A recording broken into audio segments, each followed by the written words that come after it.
I'm Tim Hopper. I've had a small holding here in Cornwall for 8 years and a small holding in Herefordshire before for another 5 years, but I've been working on farms all my life. I'm a shepherd's son, so my first memories are in a lambing shed with sheep. I like being outdoors, I like keeping traditional skills alive, I like working on the land. I hate being cooped up in an office, so anything outside is fantastic for me. It's now the winter, so we're at our lowest ebb from an animal's point of view. So at the moment we have 50 ewes and 4 rams on the farm. Our main enterprise is sheep. So the sheep year starts round about now actually. So at this time of year the rams are in. So it starts with tupping. Through the winter it's mainly about maintenance, making sure the condition's good, which means not feeding them too much, not feeding them too little. So they're in a good condition when it comes up to lambing for us in the spring, around about April. So as we go into lambing, that's obviously a busiest time of year for us.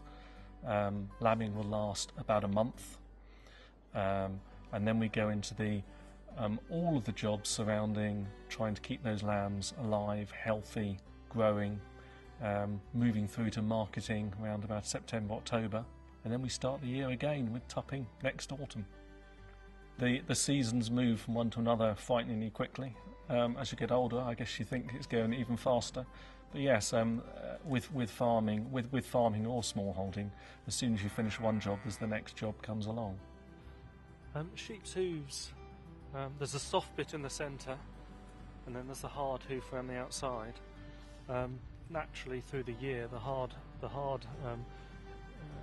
hoof grows over. And if it's not trimmed, it grows over, covering the soft part, then you get mud inside, and then you get infections like foot rot. So we look after the sheep by trimming back the horn on the outside, which keeps the feet healthy. She looks pretty healthy. She's in nice condition. You have terrible days.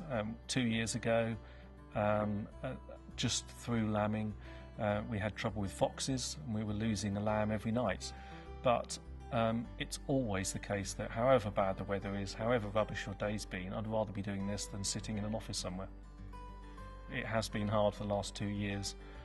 With the sheep in particular, incessant rain affects their growth, their health, everything. It takes more food and more money to get them into a marketable condition. For almost everybody, I think, no, you can't make a viable living out of it. We break even, so financially we break even. We produce all our own meat and break even, and I earn a living elsewhere doing other work, evenings, weekends, to pay the bills, and I think that's the case for almost everybody in small holding. It's the case for almost everyone in even family-sized farms these days. Most people have to have an income from elsewhere to support the family. I've worked in offices. I've worked in the IT industry. I spent about 20 years working in the IT industry, mostly working in London. I think a lot of people are completely disconnected from where food comes from, the natural world. I think people see things on television, and for many people that's the limit of their experience of the natural world. Being brought up on a farm myself, it was important to me that my children should have the opportunity to see something about country life. So that's witnessing and experiencing and learning traditional skills, whether that's looking after animals or whether that's looking after hedges or stonework or field work. So it was important to me that they learn those things. Of course there's other things that in these days that it's important they learn, like IT skills and how to get on in a big city. But for me, I wanted them to experience rural life. I want them to know where food comes from.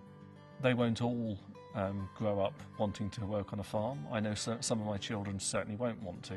Some of them will, and I think this has given them the chance to make that decision.